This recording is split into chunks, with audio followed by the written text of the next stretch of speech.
bans have come on through pretty quick. We've had the Clash taken away here as a ban. Can't do that in ranks at the minute. There's Army also taken away, and on the other side, it's a Shield, a Blackbeard, and a Deimos being taken away. I'd love to sit here and say I'm heavily surprised, but I am not, as we've seen both of these teams make use of Deimos historically, and I imagine we're going to see it also banned when we switch sides, because we all know what Shaiko can do with that operator as well. Are you sure you're not out of breath? No, I'm absolutely fine. I was just watching Shaiko warming up there as it switched across to him. Maybe trying to take a few you were in a tips. trance. What's the Shaiko warm-up? Should I be doing more of it? Well, no more time for warming up because the game is underway. Falcons kicking things off on the defense here on Chalet, and we're starting things down in the basement. I was talking through the stats for this map with Demo on SL over the weekend, and it's a very balanced map, to be fair. All four sites are played. I think the lowest was like 113 times, and the most played was like 133. So a very, very, diverse map in terms of what you'll see teams play. And I think for a second, I thought Solitop was trying to hide himself. I didn't see if he was laid down for the entirety of it, but at the very end of things was tucked away, maybe more so traits so you can get on the default count to see what's going on around the map. But if they've hit that away, then this could be a lot of stall time that Falcons look to employ against Virtus.pro. And I think historically, you look at Virtus.pro, Tim, one thing about them, they've been quite a slow team at points. I think you look at these players and look at the majority of them, they of course come from old school Team Empire, who are one of the slowest teams there ever was to know. But to say that, always in pretty quickly, making use of the fuse on his charge on forward. Interestingly, not upstairs, but instead using it in the basement here to get a quick march on towards site. Just going to be heading straight on up there. A lot of the time we see the blitz being used to chase those roamers. That's exactly what's going to happen. Just looking to force users back down that dining hatch. So that is very quick control being taken from Virtus.pro. We talk about them, historically being this slower team, but no messing about there. Straight in on the blitz behind the shield. Take that dining hatch. Make sure that they are there. They've got control of that area, and it lines them up towards that rear-sided plant inside a wine if that's what they want to go for. But they will need to make sure they deal with Leak Effect before they get to that point. Sure, I mean, always has done a full lap here, Tim. We'll be feeling like you soon, completely out of breath. He's gone from basement all the way up to the top floor. He's chased away the man who was sat inside a dining, so they really are doing the full work of Chalet here. Just really gone from bottom to top rather than top to bottom, as you might normally see.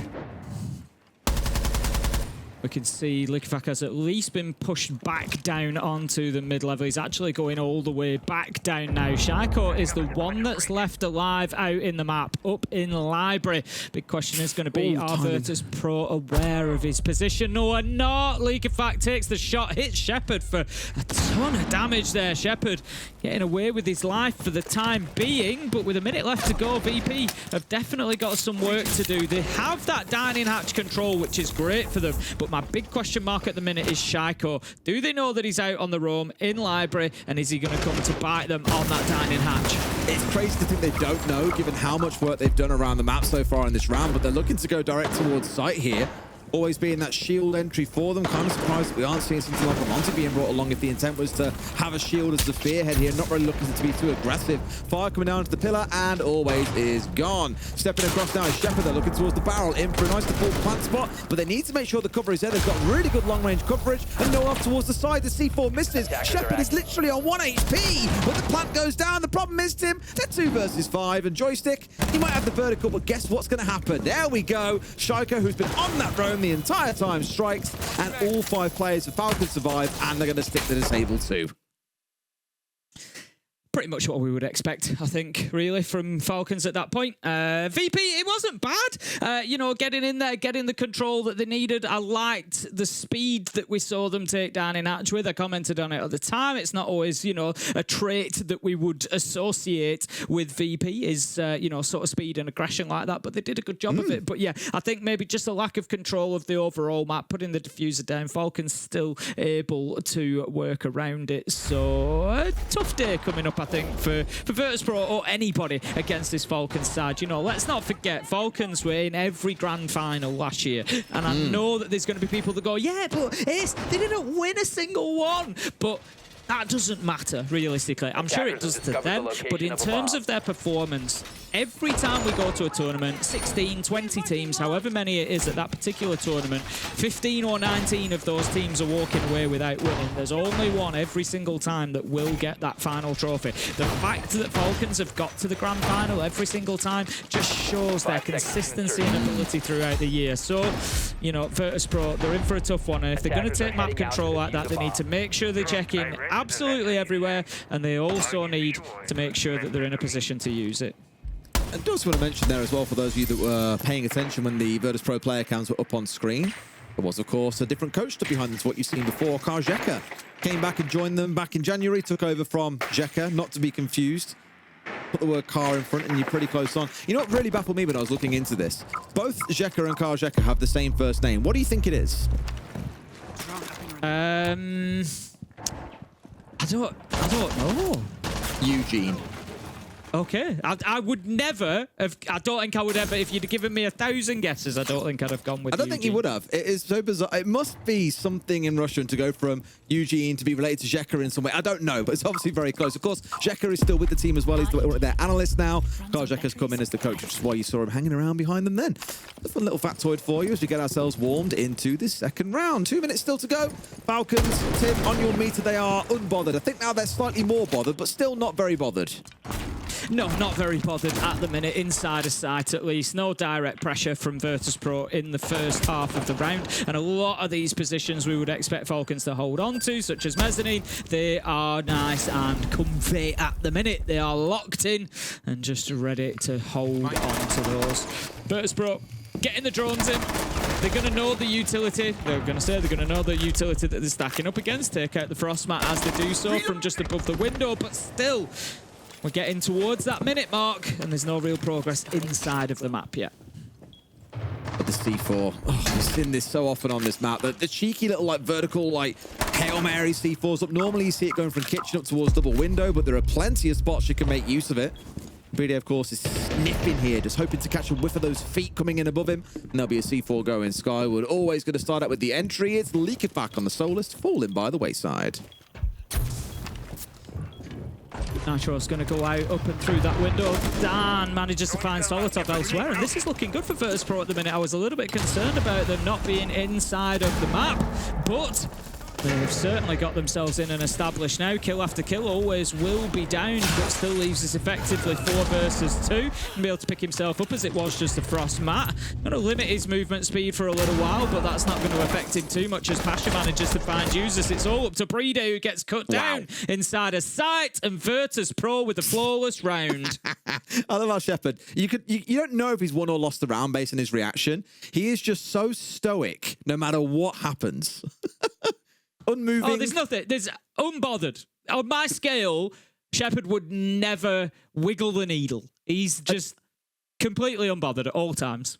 I did think of a new word that we need to add to your scale that may well extend its capabilities. Go on. Rattled. Rattled could be up there at the top, to be fair. Because I reckon you have like really not bothered, slightly bothered, bothered, very bothered, and then you get to like rattled, and then you're extremely rattled. I don't know what comes after that, but I think rattled is a good addition to the Tim scale. I think after that comes panic with a K. You reckon? Yeah, just panic. Because of the meme as well, the whole like head shake thing. That's panic, it, just calm. Panic with a K and the head shake meme. And below not bothered or very not bothered is calm. Yeah. I could go with that. We're building this structure as time goes on. I love how we've decided over the course of this weekend that you have a scale that goes from calm to panic. We've deduced that you have got a book of your favourite Maverick players. Dora has got many hearts around him, probably more than most, to be fair, so far. There's also the player on MB that you also seem to love as well. You're drawing up a little hit list here, Tim. I love it. This is it. You know, we build these storylines, Des. Sometimes they're about the game, sometimes they're not. What they don't know is that next season you'll be opening up Tim's scouting shop, and all these teams, all these players that you've been watching. If anyone wants a Maverick player, you're the man to go to. Certainly am. They're going to, you know, maybe we could bring it in as a new stat. What's the, you know, the bothered rating on particular teams? You know, could just be one of their overalls that we look at. And then you can offer that scouting information to players who are thinking about joining a team and say, how bothered is this team on the regular? Oh, we've got a business going here, Tim. This is brilliant. We go. Well, we've got some droning going. We've got some droning going up on the top floor. That's what is going. Virtus.pro just looking to get that information going. They've got the track stingers down as well to prevent any basement flank occurring. Always is down there. Looking to hold the angle for the time being. In goes the Monte. Does manage. There was just a very slight opportunity for Brede there, maybe, if he could have took a shot or two, but it was just all a little bit quick. Always does manage to pick up Leaker. 5 versus 4 with the entry, as you say, doing particularly well so far. Brede just coming under fire as well, taking some damage, but it's Joystick who gets taken down elsewhere. Always manages to find him. 4 versus 2. Virtus.pro looking good again. The pressure they build up to him, I think they're very firmly at this point, Falcons, rattled on that scale. Always is slicing through them like a hot knife through butter. Shaiko, again, out on the roam, is the one who's got to come back here and try and do a bit of work. But even this feels pretty unrecoverable even for him. Drops in and always is there for a 4K. Pasha with the war cry. Virtus.pro have arrived. Virtus.pro certainly have, and looking, you know, on Chalet. Chalet is a bit of a funny map. So historically, Chalet, we always said, yeah, attackers have a good half on Chalet, and we kind of expect that, which is what we're seeing at the minute from Virtus.pro. But I feel like over the last 6-12 months, particularly, Chalet, we've seen certainly edge closer to 50-50. I think at the point, particularly where teams stopped turtle defensing down on basement, which was often the case. Now that they've started that kind of whole map roam and they're making it a lot more difficult for the attacking teams, you know, burning away a lot of their time, I think we're starting to see the defenders come into their own. And I look at Chalet and I think a team that gets itself ahead on attack, I always kind of fancy them to get in on defense and be able to lock down maybe 2 of the sites and go for a 3-3 or a 4-2 split. So if Virtus.pro can come away with a 4-2 on the attack, which is kind of the trajectory that they're on at the minute, I think you start looking towards, you know, a possible, it's, you know, we're a long way off yet, but would I call it an upset? I don't know. I think everybody probably, you know, a lot of people expect Falcons to win today, but, you know, there's definite opportunity here with the way things are going at the minute for Virtus.pro. I'll come back to what I said earlier on at the start of the show. It was, you know, Falcons last year may have won both stages, but back in 2023, Virtus.pro were the ones who won both stages that year. They were the team that were on top. They were the ones to beat. And so I think here you've got 2 very much titans over the last 2 years of EUL, EML, whatever you want to call it, coming together, and it always sets off fireworks. It's an El Clasico that we have in this region. By the way, on the I didn't want to bring this one to you at first. I thought, you know what, I can't take this to Grandmaster Tim about this whole botherometer thing, but I have been asked by someone very near and dear to us in the production team, where does Gobsmacked sit on the scale? And I thought for a second, Gobsmacked felt like it sat outside the realm of our scale, but I thought I'd put it to you, given this is your thing. No, I'd agree with that. I feel that Gobsmacked wouldn't... Gobsmacked is surprised at something. It's not like worried or bothered by something. Or absolutely shaken by it, Shooketh. That could maybe feature on the scale. That could be towards the top as well, That could be one under panic. That's the step before panic.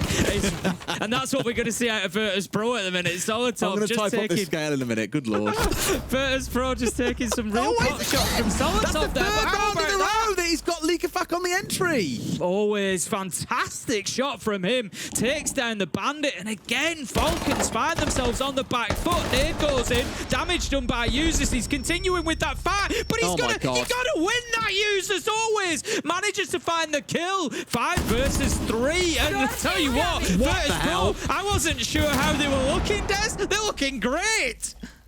When they're on, they are so on, it's painful. Like, there is very little you can do to stop a Virtus.pro on their heyday. The problem is, and we've seen it to be fair with Falcons over time, when they're on, they're also unstoppable. But right now, it feels like Virtus.pro are the side, at least, that are switched on in this game. Yes, they're on the attacking side of Chalet. You'll give that to them. You've got to see Falcons swap over and show us what they can do on the attack. But as it stands, I wouldn't want to be playing against Virtus.pro tomorrow. Just count me out. No, absolutely not at this point. They're looking dangerous, but let's not forget, we did see a little bit of that from Wolves, to be honest, coming into the second half against G2. I thought they were looking good, and then it kind of went downhill when G2 got onto the attack. But Brede manages to take down Joystick. That gives Falcons something to... I was going to say something to fight for, but Shaiko is downed elsewhere at the same time, so it's all up to Brede. Half health. Can he get his man back on his feet? Yes, he can, but HP across the both of them is low, and they're up against 4 almost full health operatives on the side of Virtus.pro with 40 seconds left to go. Shepard starts putting the diffuser down. It doesn't... Joystick's reaction earlier scared me. Pasha's just done it again. They are on it today. The reaction times are on point. Brede might at least get himself a couple of kills here to pad out the KD, but this round does not feel savable for them at all. Virtus.pro, often regarded as that team that will do the same thing against you time and time again. They'll keep it pretty simple. They'll ban the same maps. They'll ban the same operators. They do not look at all bothered by what Falcons are putting up before them. 3-1 now. Yeah, looking great so far. Falcons, I'm kind of wondering, you know, is it time that we see a tactical timeout from them, Des? You know, do they need those couple of minutes to sit down and say, there we go. Here we go. Okay. Yeah, like they're doing the same, they're doing the prep, but they're going fast, they're doing their fast plays. I think we just have to be on the same page, like we said. If you want to play aggro early round, it's fine. If you want to retake, it's fine. If you want to, I don't know, play echo and retake them in the round, it's fine. It's just like, it's AP, you know. If you keep getting then this free kills, it's gonna be hard, you know. So we just be on the same page. Either we play aggro or not, but just like this, you know, we can play late round and maybe we can play retake with Yokais or keep playing Valk. I think it's good, you know. But just don't give them free kills, you know. Yeah. If you want to play aggro, it's fine.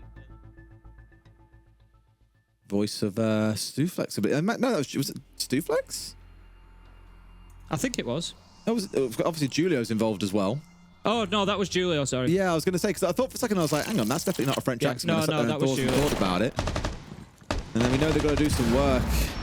Maybe a bit more explicit guidance needed, because the problem is right now, Virtus.pro are just fragging out. Like, that kill there, the reaction time. You've been swung by someone, for God's sake, yet you've outreacted him and killed it.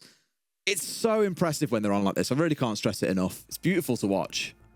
The thing is as well,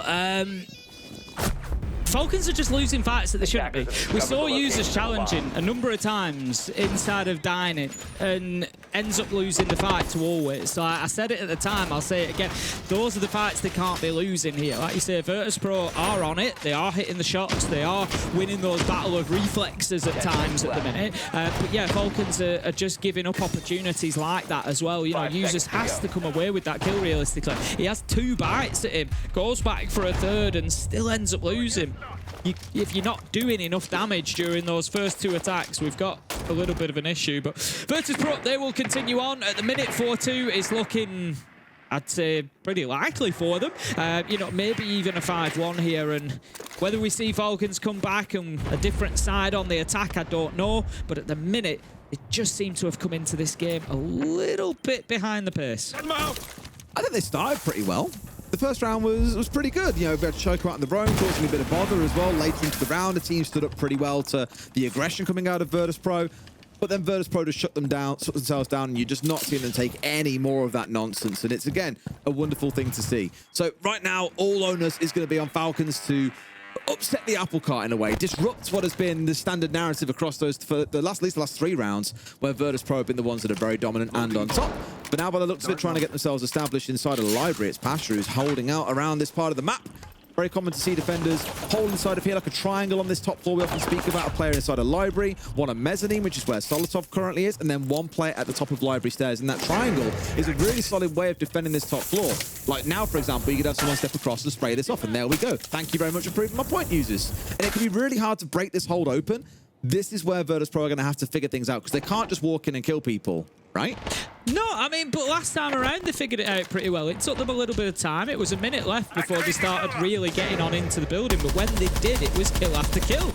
You know, Falcons, they need to adapt here. They need to make sure that they're not losing those bodies when the fights come. Once upon a time, I feel like Virtus.pro, we might have seen them, you know, take forever to get in the map if they were being held at bay, whereas now they seem to be more willing to go in and take fights. Dan managing to find Solotov. I said that Falcons cannot be giving themselves away. They need to be winning those fights. Yet Solotov peeks around the corner and loses his head. Users does manage to find Joystick. 4 versus 4, a minute left to go. I love how we're at a point now where the only way Falcons get kills back is by peeking into a line of fire and just hoping they catch them before they back off. Joystick kind of showing a bit too much for themselves, but both teams I think have shown this isn't a game of like spraying whole mags at each other. They're hitting headshots time after time after time. It has been so intense. Like, you set a step wrong for a split second and you're dead. Look at that. Another headshot lines up. How weird, Tim. Shaiko certainly taking advantage of it, but Dan manages to take out Leakerfact. Pasha onto Shaiko, and here it is again. Falcons losing fights. Users takes damage. Nice. 3-day low health. 2 versus 2. 20 seconds left for them to hold on, but Pasha is down. It's all up to Shepard. Does he take the chance to pick his man up? He's very low time at the minute. He's got the diffuser in back pocket, but Pasha's got a bit of fire he can make use of here as well to at least cut off one angle. They're going to go for a drop in towards site. Oh my God, it's a Hail Mary. Here we go. Fire comes out. They get one, but Solotov's in behind. A 2K comes off the back of it. I believe it was Solotov. Anyway, either way, Falcons get the round on the board, and that's what counts. There was a moment as he dropped there and got that first kill. I thought, surely not again. Virtus.pro looking like they might close that one out. But Falcons getting that second round, which I think is absolutely essential for them. 5-1 down would have been a serious problem coming into that second half. You've got to back Virtus.pro at that point to just, you know, lock down one site and get 2 rounds. But that's not going to be the case. The best that Virtus.pro can do now is 4-2. So I think getting that round there, honestly, Falcons come away with a 3-3. I don't think I can go as far as to call it like a steal, because Falcons are Falcons and they're always going to be dangerous. But in terms of how we've seen the game progress so far, I think Virtus.pro can feel hard done to at that point if it comes away as a 3-3. So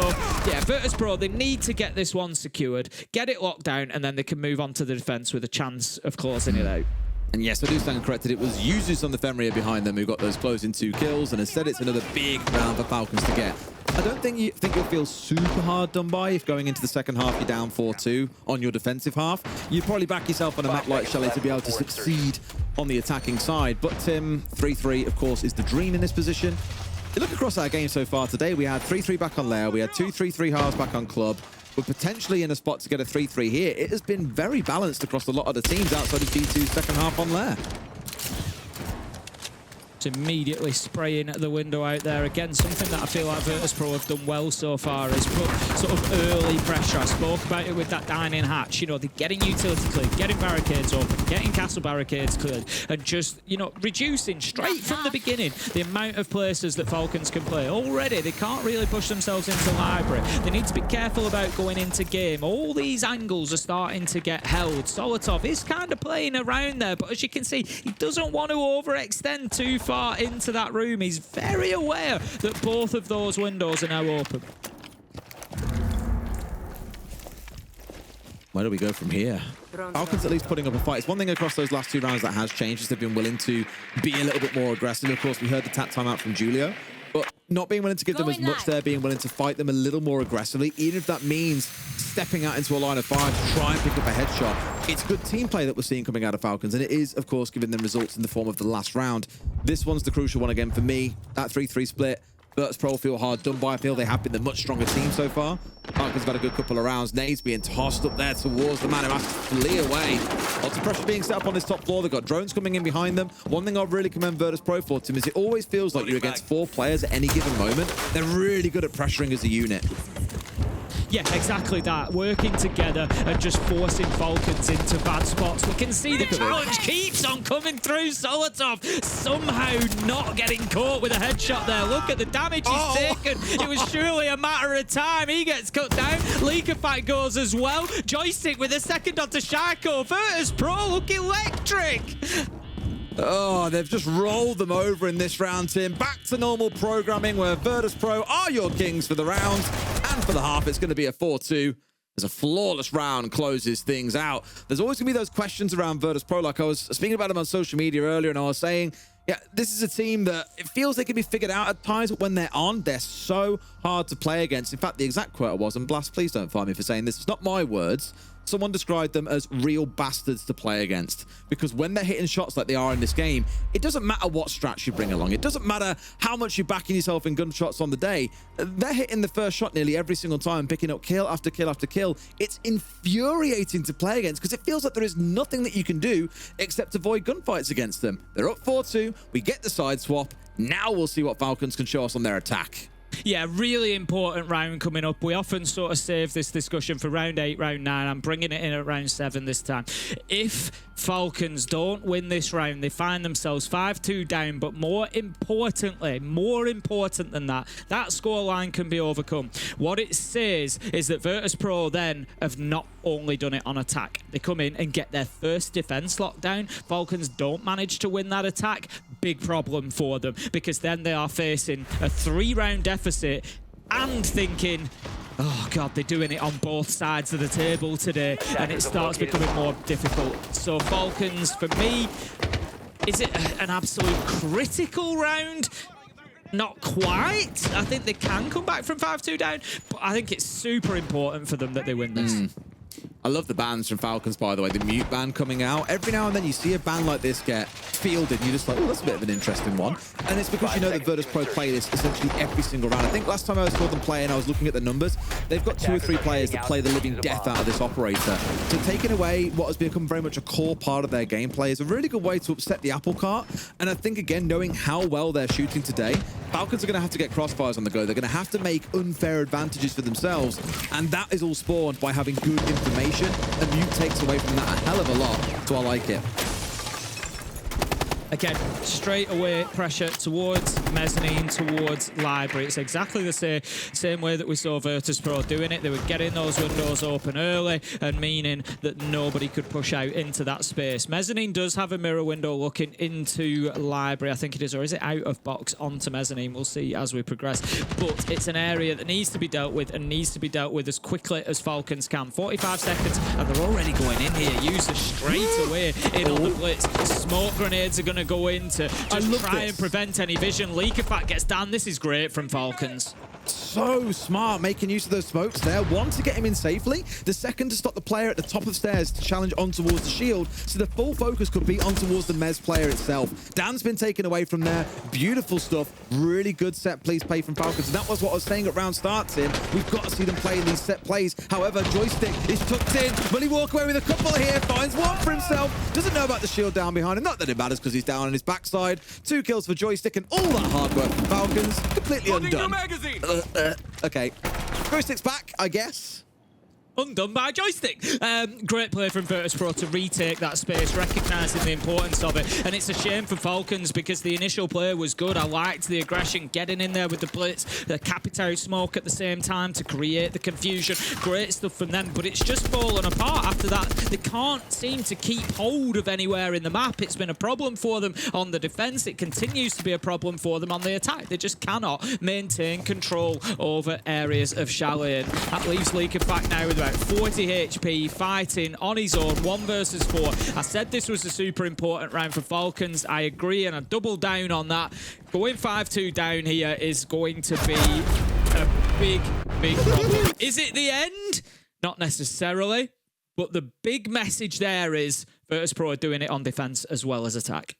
It's the shots, mate. I don't want to take away and say, oh, it's nothing to do with strats or they haven't got strats here. It's all down to the shots because Joystick's play there, for example, really, really smart. We were speaking about that reliance on intel coming out from Falcons, and he kind of plays into a blind spot there. If he'd been seen by a drone up towards Piano Corridor, different conversation. So it was quite ballsy to do it, but obviously it paid off absolute wonders and dividends for them. But for me, again, it's every gunfight they get into, they're just being chewed up and spat out by instant headshots coming through. It's absolutely awful to play against. Yeah, it really is. I mean, dealing with the blitz there as they did, just getting them pinned down into that corner, creating a situation to take them out. Just, I don't know, Virtus.pro have just got the answers to absolutely everything at the minute. And they were, for me, probably my biggest question mark coming in. You know, we know what to expect of teams like Secret, Falcons, G2 when we're looking at the teams that are already established in the league. I've then got a bunch of teams who I look at as kind of new teams, obviously, you know, Matchcore, Gen G, Wild, all new teams. But I kind of also put BDS and Wolves in there because the changes have been so significant for them. And then that left Virtus.pro. What do we think? And I just did not really know what to think we were going to get out of them. Big question mark, but there's not much of a question mark anymore. They are looking good. I thought they might be one of those 2 teams fighting for a top 2 spot. Maybe they'd slip into 4th place, 3rd place, maybe. But I think with a performance like this today, if they can keep this up throughout the stage, and again, remembering they play again tomorrow, we have these 2-day weeks throughout the stage, then we go into playoffs, and then, of course, the stage ends, then we come back for stage 2 later in the year, and then Munich rolls around, then we've got finals, and then we've got SI rolling around. Hopefully it's the start of something beautiful for VP. We see them coming back into form and not being kind of the side character that they have been for the last 12 months.